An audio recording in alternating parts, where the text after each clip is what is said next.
Do you know your correct strategy to get what you want in life and in love? Well, I'm very excited to talk to you today about human design. So, if you watched last week's video, you know that I have created a new relationship framework called the Core Love Codes, where I'm combining my 6 dating archetypes with human design. Human design is a spiritual system that gives you your energetic blueprint. And what I love about human design is it gives you real guidance as to how you best operate and get the best outcomes in your life. And that includes dating. So if I was going to do a video that was breaking down all of the human design aura types, and there are 5 of them, that would be a really long video. So what I'm going to try to do instead is to keep this very dating focused. And then in upcoming videos, I'll be expanding on different elements of your human design and how you can use it for yourself. And then, of course, I'm going to be talking to you more about the core love codes. By the way, make sure that you go to franny.app, www.franny.app, and you can get on the wait list. You can join the community. You can learn more about the core love codes and how they can help you in dating and also eventually in relationships going forward. Okay, so let's break down the 5 aura types in human design and the strategy as it applies specifically to dating. So let's start with the manifestor. So in human design, everyone is one of 5 different aura types. And the manifestor is an aura type that has the energy that is very directive.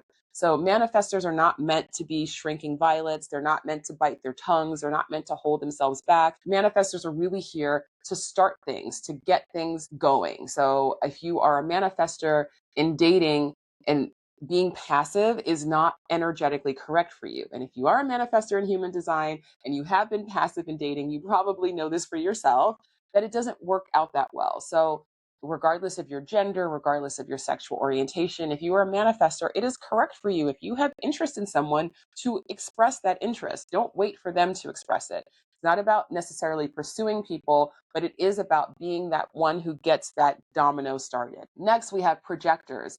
I am a projector. Shout out to all the projectors out there. We have a very different strategy than the manifestor. We are not here to be the ones that get things started.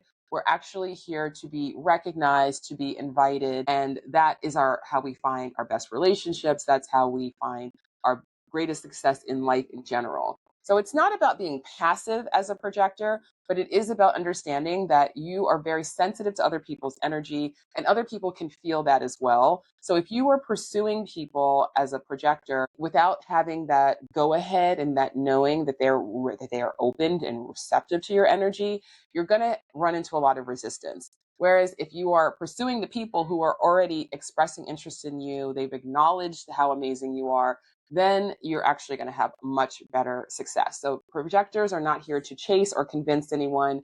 Projectors are here to align with the people who can already see and feel that you are a good fit for them. Next is the reflector. So if you're a reflector, know that you are one of a very, very rare and special kind of person. Reflectors are only about 1% of the population. And you are really here to move through the world with a sense of awe and wonder and surprise. And you are highly, highly sensitive to other people's energies. You are highly sensitive to your environment, so much so that you can literally feel like a different person depending on who you were surrounding yourself with. So when it comes to dating, it's very, very important that you take things really slow. You give yourself time. The strategy of the reflector is to wait 28 days before making a significant decision. So if you are dating someone, for instance, and you're like, maybe they're like, oh, I really want to be with you because as a reflector, you are very magnetic.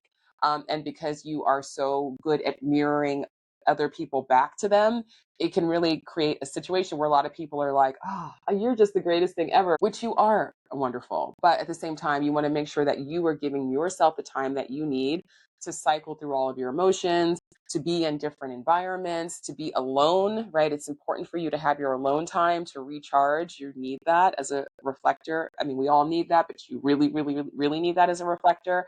And then see how you feel. So when you first meet someone, you might be in an environment and their energy might feel really good. But then after another couple of weeks, you might feel like, oh, actually, I was soaking up all of their enthusiasm, but I'm not that excited about them, right? When I'm not around them, I'm kind of like, yeah, why did I like that person so much?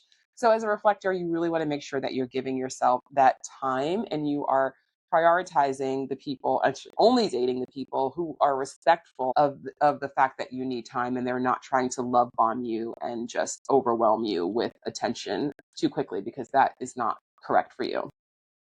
And then next we have the generator. So generators have this amazing sacral energy that is plentiful, bountiful. Generators, you have a magnetism about you because you have that creative energy that other people can really sense and even get energy from just being around you, which is pretty cool.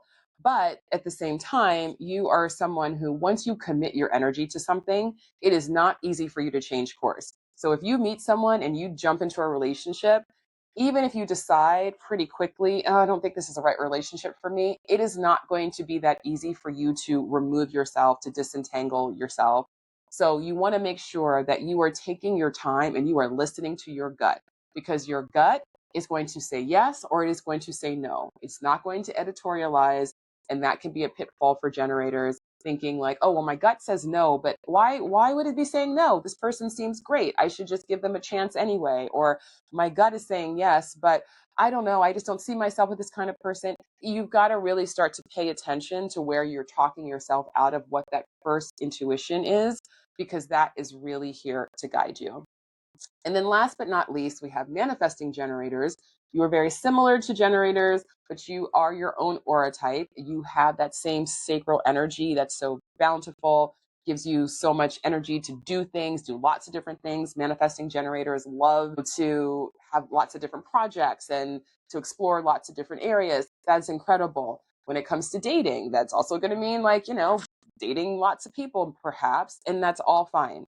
But you are going to have to commit to things, and you don't want to commit too quickly. So just as a generator doesn't want to commit too quickly because pivoting is not so easy for them, manifesting generators, pivoting is much easier for you, but just to create more flow and less friction, you want to give yourself enough time to sample what does it feel like to be in connection with this person, because maybe you met and the chemistry, the sparks were flying. But then once you spend some time together, you're kind of like, oh, I don't know, actually, I don't feel so comfortable with this person, or there's something amiss here. So you want to give yourself that time. So you're responding to that initial hell yes or hell no, but then you're also waiting for a moment of commitment to say, okay, yeah, this really is a yes. Like, I've spent some time with this person now, and I know, yeah, I actually really like this person. Or I've spent some time with this person, and now I know, like, I don't really think that they're for me. So that is a very, very, very quick overview of how human design strategy can help you in dating. If you have not already gone to www.franny.app, please go and check out the core love codes, learn a little bit more about them, get on the wait list, join the community where we're going to be going deeper into this. But in these videos here, I'm going to be introducing more elements of human design. If you want me to do videos about the different aura types that are really going on a deep dive in each, we could do that for each 5 aura type. That's something that you can find if you find helpful. Totally up to you. So let me know what you want. I want this to be a conversation to the extent that we can. So please make sure that you are subscribed to the channel. Please make sure that you are letting me know in the comments what you think, if you want more of this or less of this. And if you want to go deeper on the core love codes and on human design, please again, check out franny.app. And if you're new here, at the end of each video, I usually give a heart work question, which is just a question for you to go deeper into today's video.